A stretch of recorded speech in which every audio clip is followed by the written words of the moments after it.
Akkam jirtu kabajamtoota daawwattoota keenya Wiirtuu Miidiyaa irraa oduuwwan gaggabaaboo guyyaa kanaa qabannee isiniif dhiyaannee jirra. Oduu waliin Ansittiin Ajjeeti. Daawwannaan ministeera muummee Dr. Abiy Ahmed Chaayinaatti taasisan milkaa'aa akka ture ministeerri tajaajila kominikeeshinii mootummaa Dr. Laggasa Tulluu himan. Ministeerri tajaajila kominikeeshinii mootummaa Dr. Laggasa Tulluu toora miidiyaa hawaasummaa isaaniitiin ergaa dabarsaniin ministeerri muummee Dr. Abiy Ahmed qondaaltota Chaayinaa olaanoo waliin marii milkaa'aa gaggeessanii akka turanii fi mariin isaanis marii obbolummaa, jaalalaa fi walitti dhufeenya tarsiimawaa kan itti mul'ate akka tures kaasaniiru. Chaayinaan marii kana irratti gama dameewwan qonnaa, maanufaaktcharingii, turizimii, artificial intelligence raayyaa ittisaa fi dandeettii paartii ijaaruun Itoophiyaaf deeggarsa adda addaa gochuuf karoora akka qabdu mirkaneessuus dubbatan Dr. Laggasan. Dureeyyiin Chaayinaas hojii investimentii Itoophiyaatti galan kan cimsan ta'uu waadaa akka galanis kaasaniiru. Enterprise sanyii filatama Oromiyaa damee Baalee sanyii filatamaa akaakuu adda addaa 62 lafa hektaara 17,000 irratti baay'isaa jiraachuu beeksise. Sanyiin filatama Enterprisechaa baay'isaa jirus hooggantoota olaanaa naannoo fi qooda fudhattootaan kan daawwatame yoo ta'u, sanyii filatamaa baay'ifamaa jiru kanarraas callaan kuntaalli 521 ol akka abdatamu hojii gaggeessaan Enterprise sanyii filatama Oromiyaa damee Baalee obbo Muluqan Aschaalaw himaniiru. Hojii gaggeessaan Enterprise sanyii filatama Oromiyaa obbo Furoo Baqataa Enterprisechi hudhaalee sanyii filatamaa baay'isuu keessatti mul'ataa turan. Hiikuun yeroo ammaa sanyii filatama baay'inaa fi qulqullinaan baay'isuun hanqina sanyii filatamaa furuuf xiyyeeffannoon akka hojjetaa jirus kaasaniiru. Gabaasichi kan OBN'ti. Konkolaachistoota karaalee dhorkaman irratti oofaa turan 687 irratti tarkaanfiin fudhatamu ejensiin maanajimentii tiraafikii magaalaa Finfinnee beeksiseera. Konkolaachistoonni tarkaanfii itti fudhatame kunniin sa'aatii seensaa fi bahiinsa hojii irratti bakkeewwan 5 tajaajila tiraanspoortii baay'inaaf jedhamanii ramadaman irratti yoo socho'an argamuun akka ta'es ibsameera. Dabalataanis konkolaattota gurguddoo sa'aatii seensaa fi bahiinsa hojii irratti akka hin sochooneef daangaan sa'aatiitti godhame irrattis hordoffiin cimaa taasifamaa jiraachuun ibsameera.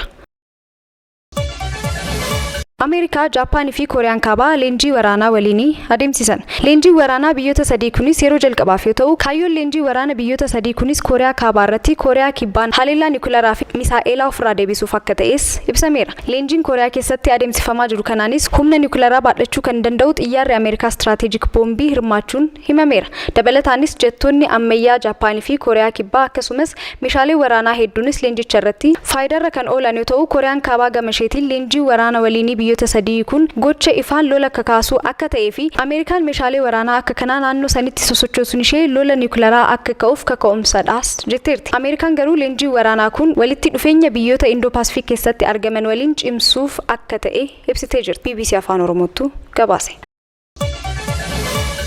Israa'el warra hospitaala jiru dabalatee uummanni kaaba Gaazaa jiru marti naannicha akka godaanu ergaa akeekkachiisuu jalqabdee bubbulteerti. Dubbi himaan dhaabbata fayyaa addunyaa garuu kun tasuma kan hin danda'amne jechuun Israa'el ishee kana akka dhiiftu gaafatan. Dubbi himaan dhaabbata fayyaa addunyaa garuu kun tasuma kan hin danda'amne jechuun Israa'el murtoo ishee kana akka dhiiftu gaafatan.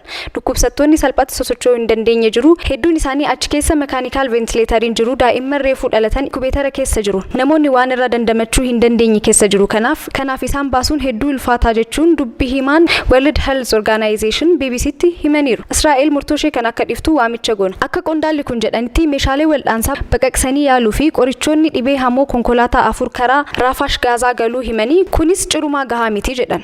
Konkolaattonni hedduun qorichaa fi meeshaalee wal'aansaa baatan gara daangaa Masrii jiraachuu himanii Gaazaatti ce'uuf hayyama eegaa akka jiranis dubbataniiru. Oduma wal fakkaatuun Israa'el dirree waraanaa lamaan waraanni akka ishee qunnamee ibsaa jirti. Kan jalqabaa Hamaas yoo ta'u, inni lammataa immoo Heenzuweelaa akka ta'es ibsame. Heenzuweelaan ammatti lola seenuuf murteessuun isaa hin beekamu garuu daangaa Libaanos irraa mudataa jira. Sooriyaanis Israa'el buufata xiyyaara ishee lamaan akka haleelte himteerti. Iraan gama isheetiin wanti adeemaa jiru kun to'annoon ala ta'uuf akka ta'es yaadachiisteerti. BBC Afaan Oromootu gabaase. Oduu biizinasiitiin sharafa biyyoota alaa yoo ilaallu doolaarri Ameerikaa qarshii 55 fi saantimii 44 bitame qarshii 56 fi saantimii 54 tti gurguramaa jira. Paawuнд Staarlingiin qarshii 64 fi saantimii 28 bitame qarshii 65 fi saantima 57 tti gurguramaa yoo jiraatu, Yuuroon immoo qarshii 58 fi saantima 67 bitame qarshii 59 fi saantima 84 gurguramaa jira. Dinaarri Kuweetii qarshii 171 fi saantima 15 bitame qarshii 174 fi saantima 58 tti gurguramaa jira. Diraamiin United Arab Emirates immoo qarshii 13 fi saantima 65 bitame qarshii 13 fi saantima 93 tti gurguramaa jira. OBN obeeffanne. oduuwwan gaggabaaboo guyyaa kanaa kanneen turanii sagantaalee wiirtuu miidiyaa biroo waliin turtii gaarii.